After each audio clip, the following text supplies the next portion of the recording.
Arte un diálogo con la invitada.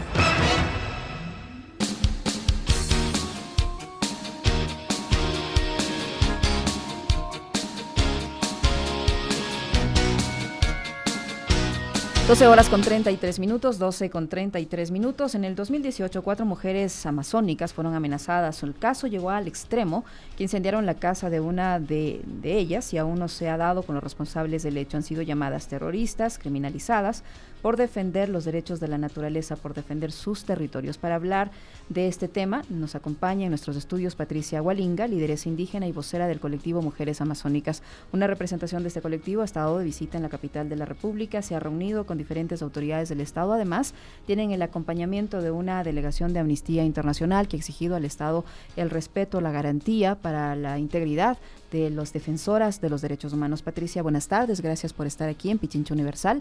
Cuéntenos cuál ha sido el resultado de esta serie de reuniones que han podido mantener en las últimas horas con autoridades de diversas instituciones del Estado. Buenas tardes, gracias por la invitación. Nos hemos reunido ayer con la Fiscalía General de la Nación para presentar las 252,000 firmas que fue recogido en más de 168 países y para pedir que se haga una exhaustiva investigación a las amenazas que hemos sufrido las mujeres amazónicas. En el 2018 sufrimos 4 del colectivo de mujeres amazónicas. Usted ya lo mencionó, la casa de Margot fue quemada y no hay resultados de la investigación. En mi caso ya ha pasado 2 años, igual en el caso de las demás, y estamos exigiendo que se dé cabal cumplimiento y Amnistía ha pedido que haya protocolos de protección a los defensores de derechos humanos. ¿Usted cree que estos atentados fueron directamente represalias por la acción de defensa de sus territorios que ustedes realizan? Estoy absolutamente segura, no hemos tenido ninguna otro motivo, otra motivación. Nuestras actividades han sido muy claras desde hace muchos años y es la defensa del territorio, decir que no hay explotación petrolera en nuestros territorios como territorios indígenas, denunciar los atropellos a los derechos humanos y las mujeres amazónicas desde el 2013 hemos estado ahí insistiendo fervientemente con todo este tema y hemos empezado a recibir las amenazas. La Fiscalía se ha comprometido en agilizar los procesos, tomando en cuenta que en algunos casos hay pisado el acelerador para tramitarlos y en otros, pues lamentablemente están prácticamente archivados. ¿Cuál fue el compromiso al que llegó la Fiscalía tras la reunión que tuvieron con ustedes? La Fiscalía dice que esta administración está poniendo mucho énfasis y está exigiendo que se dé cumplimiento a la investigación, está moviendo para que se dé cumplimiento a la investigación. Inclusive nos han manifestado que posiblemente a este fin de mes se moverá gente de la Fiscalía de acá para tratar de ver qué está pasando en Pastaza, cómo están los procesos de investigación. Ahora ustedes tienen el acompañamiento o la solidaridad de una delegación de Amnistía Internacional que se encuentra en el país precisamente para exigir al Estado como tal que garantice los derechos y la integridad de las mujeres defensoras de los derechos humanos y de los derechos a la naturaleza. ¿En qué medida esta presión de esta ONG reconocida a nivel internacional puede hacer que ustedes en realidad puedan tener esa garantía de que puedan ejercer su derecho a defender sus territorios con tranquilidad, sin ser víctimas de amenazas o de atentados? A raíz del 2018 nosotros hemos lanzado una campaña internacional conjuntamente con Amnistía denunciando todo lo que hemos estado viviendo y de alguna manera 2019 se podría decir que ha habido una relativa calma. Sin embargo, no podemos asegurar de que todo haya pasado. Nosotros siempre tomamos los cuidados necesarios para poder estar vigentes y estar en la lucha, porque tampoco nos vamos a esconder. Hay más de 168 países que se han sumado a las firmas del colectivo de mujeres amazónicas. Hay más de 80 organizaciones ambientalistas y de derechos humanos que también están en esta línea. Por suerte hemos tenido un respaldo internacional bastante fuerte y esperamos que el país cumpla con los estándares de derechos humanos estipulados en la Declaración Universal de Derechos Humanos y los derechos colectivos de los pueblos indígenas. En estas reuniones también han mantenido un encuentro con la Secretaría de Derechos Humanos. Esta dependencia o la titular o el titular de esa dependencia, ¿qué les ha dicho? Acabamos de salir de la reunión con la Secretaría de Derechos Humanos. Ellos nos han escuchado sobre todo lo que hemos estado las tres, Margot, Salomé y yo.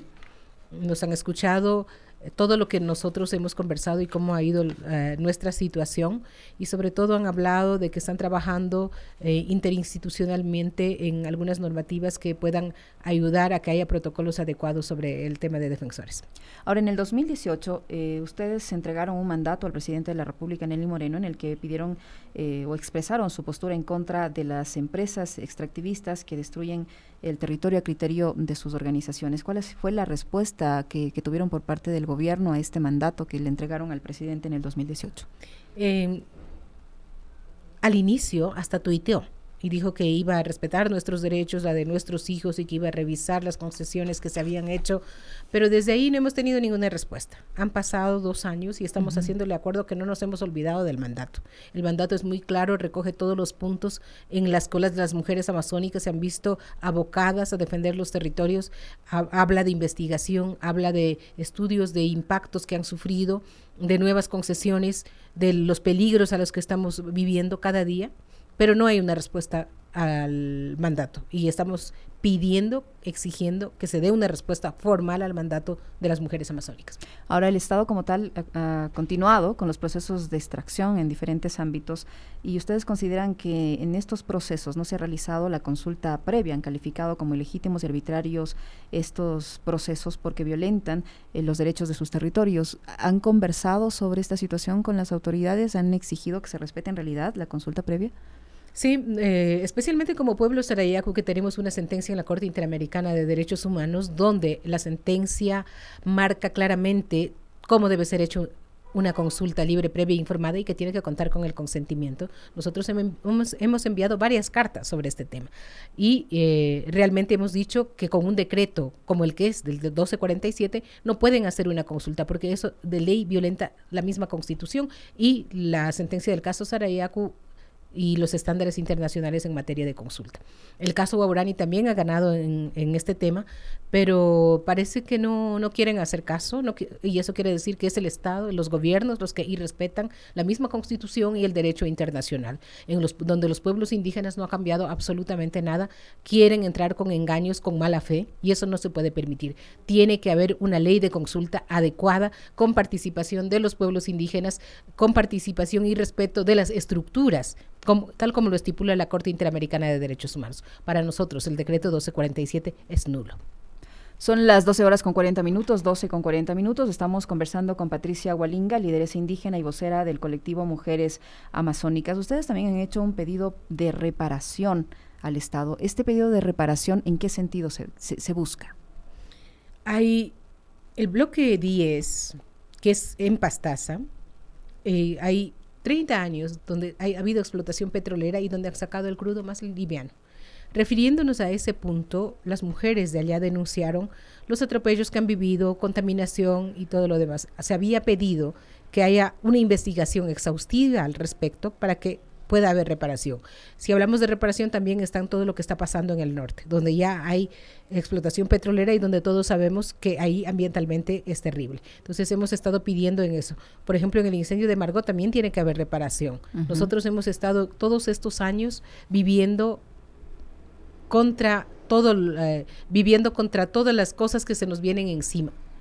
Las empresas que quieren entrar con el aval del gobierno y las concesiones, la fuerza pública que siempre de alguna manera siempre ha estado en nuestra contra, entonces tiene que haber una investigación exhaustiva al respecto. No pueden condicionar de que aquellas comunidades donde hay explotación petrolera no protesten o no digan lo que está pasando allá bajo chantajes de que no van a recibir beneficios de las mismas empresas. Esas cosas no puede ocurrir. El Estado tiene que hacer mayor presencia, no puede entregar que gobiernen las empresas en territorios donde hay explotación. Y en ese sentido hay todos los temas de reparación en la que hemos mencionado en el mandato. También han exigido que los territorios de los pueblos indígenas sean declarados libres de actividades extractivistas. ¿Hasta qué medida este pedido puede ser posible, tomando en cuenta que los recursos naturales son de todos los ecuatorianos, no solo de de dónde están ubicados territorialmente hablando?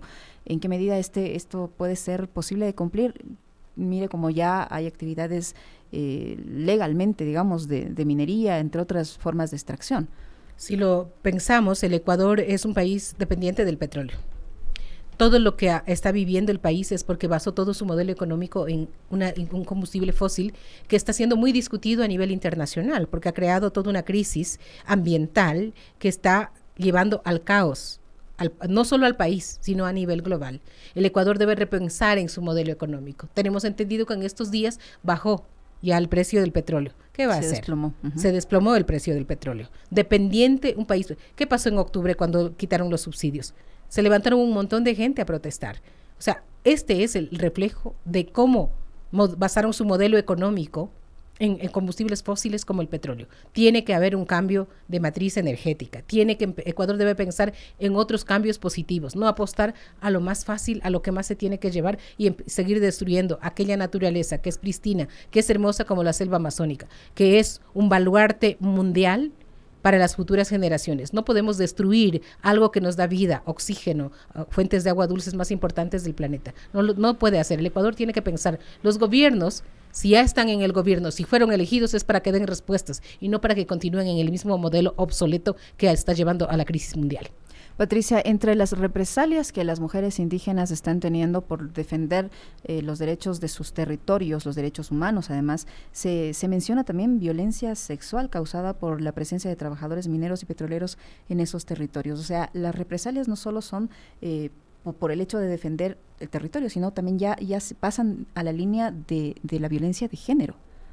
Así es, ha habido casos en que las mujeres entre nosotras nos hemos conversado de lo que ha pasado en aquellos sitios donde ha habido explotación. Las mujeres no van a hablar públicamente por no querer ser revictimizadas o señaladas del tema, pero es obligatoriedad de las instancias públicas también investigar que esas cosas han pasado y han ocurrido y siguen existiendo, aunque las mujeres no tengan la fuerza, las mujeres violentadas no tengan la fuerza de venir a hablarlo. Por eso somos un articulado, de mujeres que nos apoyamos entre nosotras y estamos exigiendo respeto a todos los derechos en todo nivel. ¿Hasta cuándo se quedan en la capital de la República? ¿Tienen previsto más reuniones con autoridades del Estado acompañadas por Amnistía Internacional? Para nosotros es un esfuerzo muy grande llegar hasta la capital y para nosotros siempre ha sido complicado. Nos empezamos a enfermar súper rápido en Quito con el tema de la altura, los fríos y todas las cosas, los cambios. Por lo tanto, nos regresamos el día de hoy. Esta es la última entrevista. Muchísimas gracias por habernos acompañado. ¿Cuál es la evaluación que le han hecho conocer a ustedes la delegación de Amnistía Internacional de todas estas conversaciones, estos encuentros que han podido mantener hasta el momento? ¿Tienen ya alguna evaluación por parte de Amnistía Internacional? Amnistía se queda hasta el jueves, donde seguramente dará una rueda de prensa para dar la evaluación de la misión de Amnistía Internacional. Somos las mujeres amazónicas que nos movemos ya hacia nuestras comunidades y ahí sabremos cuál es la evaluación que tiene como Amnistía Internacional. Mientras tanto, nosotros hacemos lo que tenemos que hacer y denunciamos lo que tenemos que denunciar para que el Ecuador, como país plurinacional que es, respete los derechos de los pueblos indígenas y sobre todo de las mujeres indígenas. Patricia, ya en otro tema yo le quería consultar a usted como representante de las mujeres amazónicas. Hace pocos días se anunció la graduación de una promoción de policías de mujeres amazónicas y se veía en el video promocionado por el Ministerio de Gobierno a un grupo de mujeres amazónicas utilizando el uniforme policial. Tomando en cuenta que ustedes tienen su propia indumentaria por el hecho de ser amazónicas, de estar ubicadas geográficamente en esa región, ¿qué piensa usted de que a esas mujeres amazónicas se les haga utilizar el uniforme con tacos y todo y no mantener la indumentaria que usted tiene, por ejemplo, y puedan cumplir el rol de policías? Bueno, yo no creo que sea solo la indumentaria lo que nos preocupa es de que no utilicen a estas mujeres para reprendernos, de que no utilicen a las mujeres indígenas, policías, para tratar de dividir a las comunidades o hacer que haya represalias. Eso es lo que más nos preocupa.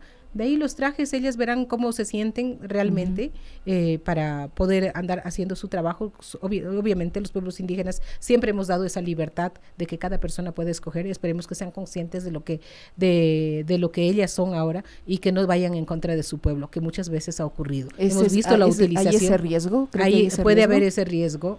Hay mujeres, hay militares indígenas a los cuales han utilizado en contra de los pueblos indígenas y esperemos que estas mujeres policías indígenas no sean utilizadas en contra de los pueblos indígenas porque ahí sí sería una manipulación grave del Estado de Ecuador o de los gobiernos. Muchísimas gracias, Patricia, por habernos visitado. Patricia Hualinga, lideresa indígena y vocera del colectivo Mujeres Amazónicas, que ha estado en la segunda entrega de Punto Noticias a través de Pichincha Universal. Gracias, Patricia. Muchísimas gracias. Vamos a una breve pausa, volvemos enseguida con más información.